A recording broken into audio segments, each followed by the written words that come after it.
Dear students, നമ്മൾ third draft വരെയാണ് കണ്ടത്. അതിൽ ഫൈനൽ ഡ്രാഫ്റ്റ് പ്രിപ്പറേഷൻ കഴിഞ്ഞതിന് ശേഷം അതിൻ്റെ ഒരു ഫൈനൽ എഡിറ്റിങ്ങും കൂടെ നമ്മൾ നടത്താറുണ്ട്. സോ ഫൈനൽ ഡ്രാഫ്റ്റിൻ്റെ ഫൈനൽ എഡിറ്റാണ് നോക്കുന്നത്. അപ്പോൾ ഫൈനൽ ഡ്രാഫ്റ്റ്, തേർഡ് ഡ്രാഫ്റ്റ് എന്ന് പറയുന്നതാണ് ഫൈനൽ ഡ്രാഫ്റ്റ്. ഫൈനൽ ഡ്രാഫ്റ്റിന് ശേഷം അത് പ്രിൻറ്റ് ചെയ്യുകയോ ടൈപ്പ് ചെയ്യുകയോ അതാണ് ഉണ്ടാകുക. അപ്പോൾ അതിന് മുന്നേ നമ്മളൊരു എഡിറ്റിങ്ങും കൂടെ നമ്മൾ ചെയ്യാറുണ്ട്. So it should be and തറലി checked. ആദ്യം നമ്മൾ തറലി അത് റീഡ് ചെയ്യണം. അതിനുശേഷം ഫൈനൽ എഡിറ്റിംഗ് നമ്മൾ നടത്തുകയാണ് ചെയ്യുന്നത്. അപ്പോൾ ഈ ഫൈനൽ ഡ്രാഫ്റ്റിൻ്റെ ഉള്ളിൽ എന്തെങ്കിലും സ്പെല്ലിംഗ് മിസ്റ്റേക്ക്, ഗ്രാമാറ്റിക്കൽ എറേഴ്സ് ഒക്കെ ഉണ്ടോ എന്ന് നോക്കേണ്ടത് റൈറ്ററുടെ ഉത്തരവാദിത്വം, ദാറ്റ് ഈസ് റിസർച്ചറുടെ ഉത്തരവാദിത്വമാണ്. And there should be proper punctuation, capitalisation ഒക്കെ, ഹൈപ്പർനേഷൻ ഒക്കെ എന്ത് വേണം, ഈ ഒരു ഫൈനൽ ഡ്രാഫ്റ്റിൻ്റെ ഉള്ളിൽ ഉണ്ടോ എന്ന് ഉറപ്പുവരുത്തണം. ദെൻ അതിനുശേഷമാണ് നമ്മൾ ഡോക്യുമെൻറ്റേഷനിലേക്ക് പോകുന്നത്. അപ്പോൾ documentation are done for the following purpose. എന്തിനൊക്കെ വേണ്ടിയിട്ടാണ് ഡോക്യുമെൻറ്റേഷൻ ചെയ്യുന്നത്? ഫാക്റ്റിനെ, നമ്മൾ പറഞ്ഞ ആ ഒരു കാര്യത്തെ സപ്പോർട്ട് ചെയ്യാൻ വേണ്ടിയിട്ട്. റിസർച്ചർ ലാസ്റ്റ് റിസൾട്ടിൻ്റെ സമയത്ത് ഒരു സ്റ്റേറ്റ്മെൻറ്റ് കൊടുക്കുകയാണ് ചെയ്യുന്നത്, അല്ലെങ്കിൽ ഒരു റിസൾട്ടിന് കൊടുക്കുകയാണ് ചെയ്യുന്നത്. അപ്പോൾ അതിനെ സപ്പോർട്ട് ചെയ്യാൻ വേണ്ടിയിട്ടാണ് ഈ ഒരു ഡോക്യുമെൻറ്റ്, ഒരു റിപ്പോർട്ട് ഫോമാറ്റിൽ നമ്മൾ അതിനെ ഡോക്യുമെൻറ്റ് ചെയ്യുന്നത്. And it enables researcher to acknowledge to authors who have help them for the investigation. അതിൻ്റെ കൂടെ തന്നെ ഈ റിസർച്ചിൻ്റെ കാലയളവിൽ ഫുള്ള് റിസർച്ചറിനെ ഹെൽപ്പ് ചെയ്ത ആളുകളെ അക്നോളജ് ചെയ്യുക. Then difference views, facts, findings ഒക്കെ സ്റ്റേറ്റ് ചെയ്യുക. Then it helps the readers to get additional information കിട്ടുക. എന്തിനെ പറ്റി? ഈ ഒരു റിസർച്ചുമായിട്ട് ബന്ധപ്പെട്ട additional information in the form of bibliography, footnotes, table, charts, graph, quotations ഒക്കെ വെച്ചിട്ട് നമ്മൾ അഡീഷണൽ ഇൻഫർമേഷൻ കൊടുക്കുകയാണ്. അതെന്തിനു വേണ്ടിയാണ് നമ്മൾ കൊടുക്കുന്നത്? ഇനി ഈ ഒരു മേഖലയിൽ റിസർച്ച് ചെയ്യുന്ന ആളുകൾക്ക് ഹെൽപ്ഫുൾ ആകാൻ വേണ്ടിയിട്ടാണ് നമ്മൾ അഡീഷണൽ ഇൻഫർമേഷൻസ് കൊടുക്കുന്നത്. അപ്പോൾ അതിൽ ഫുട് നോട്ട്സ് എന്ന് പറഞ്ഞു. ഫുട് നോട്ട്സ് എന്താണ് നമുക്ക് നോക്കാം. അപ്പോൾ ഫുട് നോട്ട്സ് എന്ന് പറയുന്നത് ഡോക്യുമെൻറ്റേഷനിലെ ഒരു ഇമ്പോർട്ടൻറ്റ് പാർട്ടാണ് ഫുട് നോട്ട് എന്ന് പറയുന്നത്. അവിടെ എന്താണ് നമ്മൾ റെഫർ ചെയ്യുകയാണ് ചെയ്യുന്നത്. റെഫറൻസ് തന്നെയാണ് ഫുട് നോട്ടിൽ കൊടുക്കുക. അപ്പോൾ readers to exact pages of the work listed in the work cited reference of bibliography section. അപ്പോൾ ഫുട് നോട്ട് കൊടുക്കുന്നത് നമ്മുടെ ഉള്ളിൽ പറഞ്ഞ ഒരു കാര്യത്തിനെ നമ്മൾ റെഫറൻസ് ആയിട്ട് കൊടുക്കുകയാണ് ചെയ്യുന്നത്. അപ്പോൾ അത് ഒതൻറ്റിക്കേറ്റ് ചെയ്യാനും പിന്നെ സപ്ലിമെൻറ്റ് ചെയ്യാനുമാണ് നമ്മൾ ഫുട് നോട്ട്സ് കൊടുക്കുന്നത്. മെയിൻ പർപ്പസ് എന്തിനു വേണ്ടിയിട്ടാണ്? ഡോക്യുമെൻറ്റേഷൻ്റെ പർപ്പസ് എന്ന് പറയുന്നത് to acknowledge facts and ideas borrow, to provide a reference to the source and to identify the quotation. Then following information is included in footnote. Foot നോട്ടിൽ എന്തൊക്കെ കാര്യങ്ങളാണ് നമ്മൾ ഇൻക്ലൂഡ് ചെയ്യാം? നെയിം ഓഫ് ദ ഓതർ ഉണ്ടാകും, title, page and date of publication, name of the publisher. ഇത്രയും കാര്യങ്ങളാണ് നമ്മൾ ഫുട് നോട്ടിൽ കൊടുക്കുന്നത്. നമുക്ക് അത് ഈസിലി കണ്ടുപിടിക്കാനുള്ള എളുപ്പത്തിന് വേണ്ടിയിട്ടാണ് നമ്മൾ ഈ ഒരു ഫുട് നോട്ട് കൊടുക്കാറ്. ആൻഡ് നമ്മൾ ഫുട് നോട്ട് എഴുതുമ്പോൾ ശ്രദ്ധിക്കേണ്ട കുറച്ച് കാര്യങ്ങളാണ് പറഞ്ഞിരിക്കുന്നത്. അപ്പോൾ ഫുട് നോട്ട് നമ്മൾ ഫസ്റ്റ് ഡ്രാഫ്റ്റ് സ്റ്റേജിൽ തന്നെ ഫുട് നോട്ട് ഇൻക്ലൂഡ് ചെയ്തിട്ടുണ്ടാകണം. ദെൻ ഫുട് നോട്ട് എപ്പോഴും ഫുട് നോട്ട് എന്നാണല്ലോ നമ്മൾ പറയുന്നത്, അതുകൊണ്ട് ബോട്ടം ഓഫ് ദ പേജ് ആയിരിക്കണം ഫുട് നോട്ട് കൊടുക്കേണ്ടത്. And footnote are normally separated from the textual material by a space of 1/2 inch and a line about 1.5 inches long. അപ്പോൾ അതിൻ്റെ ഒരു എവിടെയാണത് കൊടുക്കേണ്ടത്, അതിൻ്റെ സ്പേസിനെ പറ്റിയാണ് പറയുന്നത്. ദെൻ അത് നമ്പർ ചെയ്തിട്ടുണ്ടാകണം, കോൺസിക്യൂട്ടീവ്ലി നമ്പർ ചെയ്തിട്ടുണ്ടാകണം, ബിഗിനിങ് ഫ്രം 1, 2, 3 ആ രീതിയിൽ കോൺസിക്യൂട്ടീവ് നമ്പേഴ്സാണ് ഫുട് നോട്ടിന് നമ്മൾ കൊടുക്കേണ്ടത്. Then footnote should be brief, clear and concise. Brief ആയിരിക്കണം, നമ്മൾ ഒരുപാട് ഡിസ്ക്രിപ്റ്റീവ് ആയിട്ടല്ല ഫുട് നോട്ട് കൊടുക്കേണ്ടത്. ഇറ്റ്സ് എ റെഫറൻസ്, സോ അത് ബ്രീഫായിട്ട് കൊടുക്കണം. ദെൻ ഫുൾ സ്റ്റോപ്പ് ഉണ്ടാകണം. Same bottom margin should be maintained on each page. എല്ലാത്തിലും ഒരേ ബോട്ടം മാർജിൻ ആയിരിക്കണം കൊടുത്തിട്ടുണ്ടാകുക. ദെൻ സോഴ്സ് കറക്റ്റായിട്ട് റെഫർ ചെയ്തിട്ടുണ്ടാകണം. Too many footnotes should be avoided. ഇപ്പോൾ ഫുട് നോട്ട് കൊടുക്കുക എന്ന് പറഞ്ഞാൽ ഉള്ളിൽ നമ്മൾ പറഞ്ഞിരിക്കുന്ന ഒരു കാര്യത്തെ റെഫർ ചെയ്യുവാണ് ഫുട് നോട്ടിൽ ചെയ്യുന്നത്. അപ്പോൾ എല്ലാ പേജിലും ഫുട് നോട്ട് ആകുമ്പോൾ അതും ഒരു ബുദ്ധിമുട്ടായി മാറും. സോ ഫുട് നോട്ട് എന്ന് പറയുന്നത് അധികമാകാൻ പാടില്ല. ദെൻ ടേബിൾ ഈസ് ദ പിന്നെ നമ്മൾ നോക്കുന്നത് ടേബിൾ എന്താണെന്നാണ്. Table, okay, this is table. നമ്മൾ പറയുന്നു ഫുട് നോട്ട് കഴിഞ്ഞു, ഇനി നമ്മൾ റെപ്രസെൻറ്റേഷൻ്റെ കാര്യം പറഞ്ഞു. അപ്പോൾ ടേബിൾ ഫോമിലും ചാർട്ട്, ഗ്രാഫ് ആ ഫോമിലാണ് നമ്മൾ എന്ത് ചെയ്യുന്നത്, ഡേറ്റേനെ റെപ്രസെൻറ്റ് ചെയ്യുന്നത്. അപ്പോൾ ടേബിൾ എന്താണെന്നാണ് നമ്മൾ നോക്കുന്നത്. ടേബിൾ എന്ന് പറഞ്ഞിട്ടുണ്ടെങ്കിൽ ഒരു large volume of data is collected for research process. So unnecessary data may be eliminated. അപ്പോൾ selected data is to be reduced to a managed size. അപ്പോൾ നമ്മൾ കളക്ട് ചെയ്തിരിക്കുന്ന ഒരു data may be quantitative or in qualitative form, ആ data എന്ന് പറയുന്നത് it's in a huge quantity, so we should reduce that data in to manageable size. അതിന് വേണ്ടിയിട്ടാണ് നമ്മൾ അതിനെ ടേബിൾ ഫോമാറ്റിലേക്ക് മാറ്റുന്നത്. അപ്പോൾ ടേബിൾ എന്ന് പറയുന്നത് ഷോർട്ടായിരിക്കണം, അതിൽ columns and rose should be numbered. അതിൻ്റെ സൈസ് എന്ന് പറയുന്നത് ചെറുതായിരിക്കണം, ഒരു പേജിൽ ഇൻക്ലൂഡ് ചെയ്യുന്നതായിരിക്കണം, ഈസിലി ഇൻ്റർപ്രറ്റ് ചെയ്യാൻ പറ്റുന്നതായിരിക്കണം ടേബിൾ എന്ന് പറയുന്നത്. ടേബിൾ ഒരുപാട് ലോങ് ആവരുത്, ഷോർട്ടായിരിക്കണം. Then each table should be self explanatory. ടേബിളിനെ പിന്നെ എക്സ്പ്ലെയിൻ ചെയ്യാൻ നമുക്ക് വീണ്ടും ഒരു ഡിസ്ക്രിപ്ഷൻ്റെ ആവശ്യം വരരുത്. Table should be self explanatory. നമ്മൾ ഡിസ്ക്രിപ്റ്റീവായിട്ട് എഴുതുന്ന കാര്യത്തിൻ്റെ ന്യൂമറിക്കൽ എക്സ്പ്രഷനാണ് ടേബിൾ എന്ന് പറയുന്നത്. അല്ലെങ്കിൽ ഏറ്റവും ഷോർട്ടായിട്ടുള്ള വേർഡ്സിലായിരിക്കും നമ്മൾ ടേബിൾ നമ്മൾ പ്രിപ്പയർ ചെയ്യുക. It is better not to repeat the table. Repetition should be avoided. അപ്പം ഒരു ടേബിൾ ഇൻക്ലൂഡ് ചെയ്യാൻ പറ്റുന്ന കാര്യങ്ങളാണെങ്കിൽ ഒന്നിൽ തന്നെ ഇൻക്ലൂഡ് ചെയ്യുക, അല്ലാതെ അത് 2-3 ടേബിൾ ആക്കിയിട്ടുണ്ടെങ്കിൽ അത് ഒരു മൊണോട്ടണി ഫീല് വരും. Then number and form of the table depends upon the nature of research, problem and technique of presenting the report. അപ്പോൾ എത്ര ടേബിൾ വേണം, ഒരുപാട് ടേബിൾ വേണോ എന്നുള്ളതൊക്കെ റിസർച്ച് ടൈപ്പുമായിട്ട് ബന്ധപ്പെട്ട് ഇരിക്കുന്നതാണ്. ദെൻ ഫിഗേഴ്സിനെയും tables must occupy more than half a page. ഒരു പേജിൻ്റെ ഹാഫ് പോർഷൻ മാത്രമേ ടേബിൾ വരാൻ പാടുള്ളൂ. ദെൻ അപ്പൻഡിക്സിൽ നമ്മൾ ടേബിൾ ഇൻക്ലൂഡ് ചെയ്യുവാണെങ്കിൽ അവിടെയും അതിന് നമ്പർ കൊടുക്കണം. Abbreviations are not normally used in the body of research report. They can be frequently used in tables and charts. നമ്മൾ പറഞ്ഞു ആ ഒരു ബോഡി പ്രിപ്പയർ ചെയ്യുമ്പോൾ നമ്മൾ പറഞ്ഞിരുന്നു അബ്രീവിയേഷൻസ് മാക്സിമം ഒഴിവാക്കണം. ഈ അബ്രീവിയേഷൻസ് ഒക്കെ ഉപയോഗിക്കുന്നത് എപ്പോഴാണ്, ടേബിളൊക്കെ ക്രിയേറ്റ് ചെയ്യുമ്പോഴാണ്. കാരണം ടേബിളിൽ നമ്മൾ എപ്പോഴും ബ്രീഫായിട്ടാണ് ഡേറ്റേനെ പ്രസൻറ്റ് ചെയ്യുക. ദെൻ അടുത്തതാണ് ബിബ്ലിയോഗ്രഫി. നമ്മൾ ഫുഡ് നോട്ട് ടേബിൾ കഴിഞ്ഞ് ഇനി ബിബ്ലിയോഗ്രഫിയാണ്. അപ്പോൾ ബിബ്ലിയോഗ്രഫി എന്ന് പറഞ്ഞാൽ എന്താണ്? List of source used by the researcher to get information for research report. Research report prepare ചെയ്യാൻ വേണ്ടിയിട്ട് റിസർച്ചർ നടത്തിയ അന്വേഷണത്തിൻ്റെ സോഴ്സുകൾ ആണ് ബിബ്ലിയോഗ്രഫി എന്ന് പറയുന്നത്. അപ്പം റെഫറൻസ് ആൻഡ് ബിബ്ലിയോഗ്രഫി 2 കാര്യങ്ങളുണ്ട്. അപ്പോൾ ബിബ്ലിയോഗ്രഫി എന്ന് പറഞ്ഞാൽ നമ്മൾ എന്ത് റെഫർ ചെയ്താലും അത് ബിബ്ലിയോഗ്രഫിയാണ്. നമ്മുടെ സ്റ്റഡിയുമായിട്ട് ബന്ധപ്പെട്ട് എന്തെങ്കിലും ഇൻഫർമേഷൻ നമുക്ക് തരുന്നതെല്ലാം ബിബ്ലിയോഗ്രഫിയാണ്. ബട്ട് റെഫറൻസ് എന്ന് പറഞ്ഞാൽ നമ്മൾ ആ ഒരു കാര്യത്തെ നമ്മുടെ സ്റ്റഡിയിൽ യൂസ് ചെയ്തിട്ടുണ്ടാകണം. Okay, it contains information about books, reports, articles and other sources relevant to the investigation. ഇൻവെസ്റ്റിഗേഷനുമായിട്ട് ബന്ധപ്പെട്ട് റെലവൻ്റ് ആയിട്ടുള്ള എല്ലാ കാര്യങ്ങളും എന്തിൽ വരും? ബിബ്ലിയോഗ്രഫിയിൽ വരും. So there are 2 kinds of bibliography, working bibliography and final bibliography. Then forms ഉണ്ട്. ബിബ്ലിയോഗ്രഫീൻ്റെ forms: work cited, consulted sources, selected bibliography, brief, annotated bibliography. അപ്പോൾ 4 രീതിയിലുള്ള ബിബ്ലിയോഗ്രഫീസ് ആണ് അവൈലബിൾ ആയിട്ട് ഉള്ളത്. ദെൻ ജനറൽ ഗൈഡ്സ് ആണ്. നമ്മൾ ബിബ്ലിയോഗ്രഫി നമ്മൾ എവിടെ നിന്നൊക്കെയാണ് എടുക്കുന്നത്, അതിൻ്റെ ജനറൽ ഗൈഡ്സ് ആണ്. അപ്പോൾ അതിൽ ഫസ്റ്റ് വൺ എന്ന് പറയുന്നത്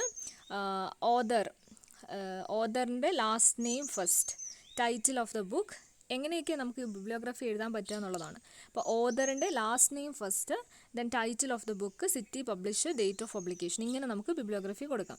എൻസൈക്ലോപീഡിയ ആണെങ്കിൽ എൻസൈക്ലോപീഡിയയിൽ നിന്നാണ് നമ്മൾ എടുക്കുന്നതെങ്കിൽ എൻസൈക്ലോപീഡിയൻ്റെ title, edition date, volume number, article title, page number, ഈ ഒരു ഫോമാറ്റിൽ കൊടുക്കാം. മാഗസിൻസ് ആണെങ്കിൽ ഓതറിൻ്റെ നെയിം നമ്മൾ എപ്പോഴും എഴുതുമ്പം ലാസ്റ്റ് നെയിം ഫസ്റ്റ് ആയിട്ടാണ് എഴുതുക.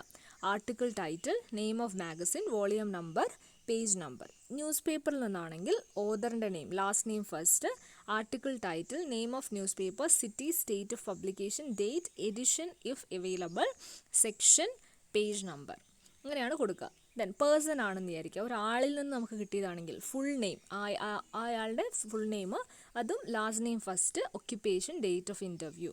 ദെൻ ഫിലിം ആണെങ്കിൽ title, director, distributor, year. Then CD നിന്നാണെങ്കിൽ എടുക്കുന്നതെങ്കിൽ disc title, version date, article title, page if given, publisher. Then magazine article ആണെങ്കിൽ author, last name first, article title, name of magazine, type of medium, then volume number, date, page number if available, publisher of medium, version, date of issue. ഇങ്ങനെയാണ് ഇത് കൊടുക്കേണ്ടത്.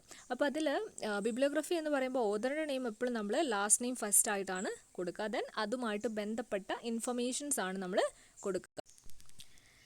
Then news paper article ആണെങ്കിൽ ഓതറിൻ്റെ last name first, article title, name of newspaper, അങ്ങനെ അതിൻ്റെ ബാക്കി details. Internet ആണെങ്കിൽ author of message തന്ന ആളുടെ ഓതറിൻ്റെ name, then date, subject world wide web ആണെങ്കിൽ അതിൻ്റെ URL നമ്മൾ ഗൂഗിളിൽ നിന്നൊക്കെയാണ് എടുക്കുന്നതെങ്കിൽ URL ആണ് മെൻഷൻ ചെയ്യേണ്ടത്.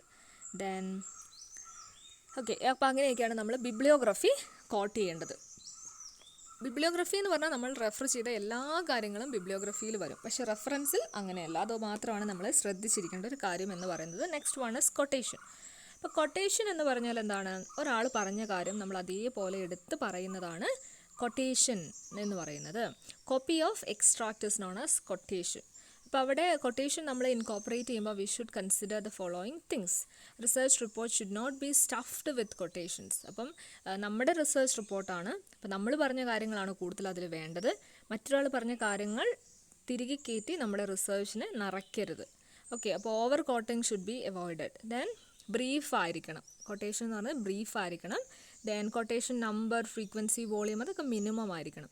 ടു മെനി കൊട്ടേഷൻസ് വന്നിട്ടുണ്ടെങ്കിൽ ഇന്നബിലിറ്റി, റിസർച്ചറുടെ ഇന്നബിലിറ്റിയാണ് അതവിടെ കാണിക്കുന്നത്. കാരണം റിസർച്ചർക്ക് സ്വന്തമായി അധികം കാര്യങ്ങൾ പറയാനില്ലാത്തത് കൊണ്ടായിരിക്കും മറ്റുള്ളവർ പറഞ്ഞ കാര്യങ്ങൾ കുത്തി നിറയ്ക്കുന്നത്. So it is not appreciable to include more quotations. Okay, അത് ഇന്നബിലിറ്റീനെയാണ് കാണിക്കുന്നത്. Then source. അപ്പം നമ്മൾ കൊട്ടേഷൻ എടുക്കുന്നുണ്ടെങ്കിൽ, കോട്ട് ചെയ്യുന്നുണ്ടെങ്കിൽ അവിടെ എപ്പോഴും സോഴ്സ് ഫുട് നോട്ടായിട്ട് കൊടുത്തിരിക്കണം. അപ്പോൾ ഡബിൾ ബ്രാക്കറ്റിൽ കൊടുത്തിട്ടുണ്ടാകണം. Then return original spelling words, അവർ പറഞ്ഞേക്കുന്ന കാര്യങ്ങൾ അതേപോലെ തന്നെ പങ്ക്ച്വേഷൻസ് അടക്കം നമ്മൾ കൊടുക്കണം. ദെൻ കമൻസ് ഉണ്ടെങ്കിൽ use square brackets. Then researcher think certain words or continuation in quotation is not necessary. It should be indicated by notes. Okay. Then appendices. Quotation കഴിഞ്ഞാൽ പിന്നെ അപ്പൻഡിസസ് ആണ്. അപ്പൻഡിസസ് എന്ന് പറഞ്ഞിട്ടുണ്ടെങ്കിൽ നമ്മുടെ റിസർച്ചിൻ്റെ ഏറ്റവും ലാസ്റ്റ് പോർഷനിൽ വരുന്ന ഒരു കാര്യമാണ്. അപ്പം some relevant evidences or explanation in the body of the text should only serve to clutter it up, rendering the text more difficult to read. അപ്പോൾ നമുക്ക് പറയാൻ കുറച്ച് കാര്യങ്ങളുണ്ട്, പക്ഷേ അത് ടെക്സ്റ്റിൻ്റെ ഉള്ളിൽ കൊടുത്തിട്ടുണ്ടെങ്കിൽ നമ്മുടെ റിസർച്ച് വർക്ക് എന്ന് പറയുന്നത് ഭയങ്കര കൺജസ്റ്റഡ് ആൻഡ് ക്ലട്ടറായി പോകുന്നതുകൊണ്ട് നമ്മൾ എന്ത് ചെയ്യുന്നു, ലാസ്റ്റ് പോർഷനിലേക്ക് കൊടുക്കുന്നതാണ് അപ്പൻഡിസസ് എന്ന് പറയുന്നത്. അപ്പോൾ അങ്ങനത്തെ explanations and evidences can be put to an appendix ആക്കി നമുക്കതിനെ മാറ്റാൻ പറ്റും. അപ്പോൾ അതിൽ അങ്ങനെ ചെയ്യുന്ന വഴി നമുക്ക് വായിക്കുന്ന ആൾക്ക് കൂടുതൽ ഇൻട്രസ്റ്റ് ജനറേറ്റ് ചെയ്യാൻ പറ്റും. അപ്പോൾ ഇങ്ങനെ പാർട്ടായി തന്നെ നമുക്ക് വായിക്കുമ്പം കൂടുതൽ കൺസിസ്റ്റൻസി കിട്ടും. ഓക്കെ, അപ്പോൾ appendix is useful for placing cumbersome materials, breaking the continuity of the main text. അപ്പോൾ മെയിൻ ടെക്സ്റ്റിൽ നമ്മൾ മെയിൻ ആയിട്ടുള്ള കാര്യങ്ങൾ മാത്രമേ പറയാം. അതുമായിട്ട് റിലേറ്റ് ചെയ്ത് പോകുന്ന കാര്യങ്ങളെ നമ്മൾ എന്ത് ചെയ്യുന്നു, അപ്പൻഡിക്സസിലേക്കൊക്കെ മാറ്റുകയാണ് ചെയ്യുക. Then final word processing and publishing. അപ്പോൾ നമ്മൾ എങ്ങനെയാണ് റിപ്പോർട്ടിന് ഫുൾ ഫൈനൽ ഡ്രാഫ്റ്റിംഗ് കഴിഞ്ഞു, അപ്പൻഡിസസ് വരെ എത്തി, ഇനി നമ്മളതിനെ പ്രോസസ്സ് ചെയ്തിട്ട് പബ്ലിഷ് ചെയ്യുന്നതിനെക്കുറിച്ചാണ് പറയുന്നത്. അപ്പോൾ ഫൈനൽ ടാസ്ക് എന്ന് പറയുന്നത് എന്താണ്, റിപ്പോർട്ടിംഗ് ആണ്. സോ ഇവിടെ word processing and publishing program became the researcher because the researcher will usually want to complement the analysis with lengthy verbal comments and explanation. അപ്പോൾ ഈ ഒരു പബ്ലിഷിംഗ് എന്ന് പറയുന്നത് ഫൈനൽ ടാസ്ക് ആണ്. അപ്പോൾ അതിൻ്റെ അഡ്വാൻറ്റേജസ് എന്താണ്, നമ്മൾ ഇങ്ങനെ പബ്ലിഷ് ചെയ്യുന്നതുകൊണ്ടുള്ള ഉപകാരം എന്താണ്, നമുക്കത് ഹാൻഡ് റിട്ടൺ ആയിട്ട് കീപ്പ് ചെയ്താൽ മതി. പക്ഷേ പബ്ലിഷ് ചെയ്ത് വേർഡ് പ്രോസസ്സ് ചെയ്ത് പബ്ലിഷ് ചെയ്യുമ്പോൾ ഉണ്ടാകുന്ന അഡ്വാൻറ്റേജസ് എന്തൊക്കെയാണെന്നാണ് നമ്മൾ പറയുന്നത്. It is easier to make changes in report, can move, change, delete, save, അങ്ങനെ ചേഞ്ചസ് ഒക്കെ വരുത്താൻ എളുപ്പമാണ്. It frees him to express ideas more clearly and thought flows because anything can be changed or deleted later. Then organise ചെയ്യാൻ വേണ്ടി help ചെയ്യുന്നു. Then share ചെയ്യാൻ, store ചെയ്യാൻ, അതിനൊക്കെ നമുക്ക് എന്താണ്, ഹെൽപ്ഫുള്ളാണ് ഈ ഒരു പബ്ലിഷ് ചെയ്തിട്ടുണ്ടെങ്കിൽ. ഇനി നമ്മൾ നോക്കുന്നത് ഒരു ഇമ്പോർട്ടൻറ്റ് ഏരിയ ആണ്, നമ്മുടെ റിസർച്ചുമായിട്ട് ബന്ധപ്പെട്ട കുറച്ച് ഇമ്പോർട്ടൻ്റ് ആയിട്ടുള്ള ഏരിയയാണ് എത്തിക്സ്. റിസർച്ചുമായിട്ട് ബന്ധപ്പെട്ട എത്തിക്സ്. അപ്പോൾ നമ്മൾ റിസർച്ച് കണ്ടക്ട് ചെയ്യുമ്പം അത് നമ്മുടെ ഒരു വർക്കാണ്, അത് സൊസൈറ്റിക്ക് ഹെൽപ്ഫുൾ ആവുന്നതായിരിക്കണം. അപ്പോൾ നമ്മൾ അതിൽ കുറച്ച് എത്തിക്സ് ഫോളോ ചെയ്യേണ്ടതായിട്ടുണ്ട്. അത് ഏതൊക്കെയാണ് നോക്കുന്നത്. അപ്പോൾ ഇതിൽ it is important to adhere to the ethical principles in order to protect the dignity, right and welfare of research participants. Issues of ethics arise mainly out of researchers' relation with sponsors of the research. അപ്പോൾ എവിടെയൊക്കെയാണ് ഈ ethical issues വരുന്നത് എന്നാണ് നമ്മൾ പറയുന്നത്. ഒന്ന്, നമ്മുടെ research conduct ചെയ്യാൻ വേണ്ടി ചിലപ്പോൾ നമ്മൾ സ്വന്തം ഇഷ്ടത്തിന് ചെയ്യുന്നതാകാം, അല്ലെങ്കിൽ നമ്മളെ ആരെങ്കിലും ഏൽപ്പിച്ചതാകാം റിസർച്ച് ചെയ്യാൻ, അവരുടെ ഒരു പേഴ്സണൽ ആവശ്യത്തിന് വേണ്ടി നമ്മൾ റിസർച്ച് ചെയ്യുന്നതാകാം. അപ്പോൾ ഈ സ്പോൺസേഴ്സുമായിട്ട് നമുക്ക് കുറച്ച് എത്തിക്സ് ഉണ്ട്. ദെൻ നമുക്ക് ഡേറ്റ തന്ന ആൾക്കാരുണ്ടാവുമല്ലോ, നമ്മൾ കുറേ ആളുകളുടെ അടുത്ത് നിന്ന് ഡേറ്റ കളക്ട് ചെയ്യുന്നുണ്ട്, അപ്പോൾ അവരുമായിട്ട് നമുക്ക് കുറച്ച് എത്തിക്സ് ഉണ്ട്. ദെൻ നമ്മുടെ കൂടെ വർക്ക് ചെയ്യുന്ന റിസർച്ച് പാർട്ടിസിപ്പൻസ് ഇവരുമായിട്ട് നമുക്ക് എത്തിക്സ് ഉണ്ട്. ഇത് കൂടാതെ നമുക്ക് ജനറൽ പബ്ലിക്കുമായിട്ടുള്ള കോമൺ കോഡ് ഓഫ് എത്തിക്സ് ഉണ്ട്. ഓക്കെ, അപ്പോൾ അത് എത്തിക്കൽ പ്രിൻസിപ്പിൾസ് ഏതൊക്കെയാണെന്ന് നമുക്ക് നോക്കാം. ഫസ്റ്റ് വൺ ഹോണസ്റ്റി ആണ്. അപ്പോൾ നമുക്കറിയാം honesty, he should endeavour for honesty in all systematic communication. ഈ പറയുന്ന എല്ലാ കാറ്റഗറി ഓഫ് ആളുകളുമായിട്ട് he should keep a honest relationship. Then objectivity എന്ന് പറഞ്ഞാൽ ബയേഴ്സ് ഒക്കെ ഒഴിവാക്കുക, അവോയ്ഡ് ബയേഴ്സ്, എക്സ്പെരിമെൻ്റൽ ഡിസൈൻ അങ്ങനത്തെ കാര്യങ്ങളൊക്കെ ഒഴിവാക്കി ഒബ്ജക്റ്റീവ് ആയിരിക്കുക. ദെൻ കോൺഫിഡൻഷ്യാലിറ്റി, അപ്പം കോൺഫിഡൻഷ്യൽ കമ്മ്യൂണിക്കേഷൻസ്, കോൺഫിഡൻഷ്യൽ ആയിട്ടുള്ള കാര്യങ്ങൾ അത് കോൺഫിഡൻഷ്യലായിട്ട് കീപ്പ് ചെയ്യാൻ വേണ്ടി ശ്രമിക്കണം. ദെൻ കെയർഫുൾനെസ്, അപ്പോൾ ഈ പറയുന്ന ഡേറ്റ എന്ന് പറയുന്നത് ഫസ്റ്റ് ഹാൻഡ് ഇൻഫർമേഷൻ ആണ്. അപ്പോൾ ഈ data should be kept very carefully. അപ്പോൾ അത് വേറെ പുറത്തേക്കൊന്നും പോകാതെ അത് നമ്മൾ ആരോട് കാണിക്കുന്ന എത്തിക്സ് ആണ്, ഡേറ്റ കളക്ട് ചെയ്ത ആളുകളിൽ നിന്ന് കാണിക്കുന്ന എത്തിക്സ് ആണ്. കെയർഫുള്ളായിട്ട് ഡേറ്റേനെ ഹാൻഡിൽ ചെയ്യണം. ദെൻ ഇൻറ്റഗ്രിറ്റി, അപ്പോൾ ഇൻറ്റഗ്രിറ്റി എന്ന് പറഞ്ഞാൽ researchers should keep promises and agreements, act with sincerity, strive four consistency of thoughts and action. Integrity ആണ്, കീപ് പ്രോമിസ്, ആ പ്രോമിസിന് നമ്മൾ കീപ്പ് ചെയ്യാൻ വേണ്ടി പഠിക്കണം. ദെൻ ഓപ്പൺനെസ് എന്ന് പറഞ്ഞാൽ നമ്മൾ കുറേ ഡേറ്റ കളക്ട് ചെയ്തു, അപ്പോൾ നമ്മൾ റിസർച്ചേഴ്സ് ഒക്കെ ഉണ്ടെങ്കിൽ അവരുമായിട്ട് ഡേറ്റ ഷെയറിങ്ങിനൊക്കെ വേണ്ടിയിട്ട് തയ്യാറാവണം. ദെൻ സോഷ്യൽ റെസ്പോൺസിബിലിറ്റി, അപ്പോൾ നമ്മൾ സമൂഹത്തിന് എന്തെങ്കിലും നന്മ ചെയ്യാൻ വേണ്ടിയിട്ടാണ് പൊതുവേ റിസർച്ചുകൾ കണ്ടക്ട് ചെയ്യുന്നത്. അപ്പോൾ ആ ഒരു റെസ്പോൺസിബിലിറ്റി നമ്മുടെ മൈൻഡിൽ എപ്പോഴും ഉണ്ടാകണം. Then respect four intellectual property, അപ്പോൾ ഇൻ്റലക്ച്വൽ പ്രോപ്പർട്ടി എന്ന് പറഞ്ഞാൽ നമ്മൾ ഇതിൽ യൂസ് ചെയ്യുന്ന പേറ്റൻറ്റ്സ്, കോപ്പി റൈറ്റ്സ് അങ്ങനത്തെ കാര്യങ്ങളൊക്കെ നമ്മൾ എന്ത് ചെയ്യണം, അതിനെയൊക്കെ ഹോണർ ചെയ്യാൻ വേണ്ടി പഠിക്കണം. Then responsible publication, he should publish in order to advance research and scholarship, not to advance just on career. അപ്പോൾ കരിയർ ബിൽഡ് ചെയ്യാൻ വേണ്ടി മാത്രമാവരുത് ഓക്കെ നമ്മൾ ഈ ഒരു പബ്ലിക്കേഷൻ നടത്തുന്നത്. വേസ്റ്റ്ഫുൾ ഡ്യൂപ്ലിക്കേറ്റീവ് പബ്ലിക്കേഷൻസ് ഒക്കെ ഒഴിവാക്കണം. Then responsible mentoring, he must help to educate mentor and advise students. അപ്പം നമ്മൾ റിസർച്ച് കഴിഞ്ഞു കഴിഞ്ഞാൽ നമ്മളൊരു ഡോക്ടറേറ്റ് കിട്ടി അവിടെ ഇരിക്കുക എന്നതിലുപരി മറ്റുള്ളവരെ നമ്മൾ ഹെൽപ്പ് ചെയ്യണം, അതായത് മറ്റുള്ളവരുടെ മെൻറ്ററായിട്ട് നമ്മൾ മാറണം. മറ്റുള്ള കുട്ടികളെ ഗൈഡ് ചെയ്യാൻ വേണ്ടി നമ്മൾ ഗൈഡായിട്ട് മുന്നോട്ട് വരാൻ വേണ്ടി ശ്രമിക്കണം. ദെൻ റെസ്പെക്ട് ഫോർ കൊളീഗ്സിനെ റെസ്പെക്ട് ചെയ്യുക, treat them fair and equally. Then non discrimination ഉണ്ടാകാൻ പാടില്ല.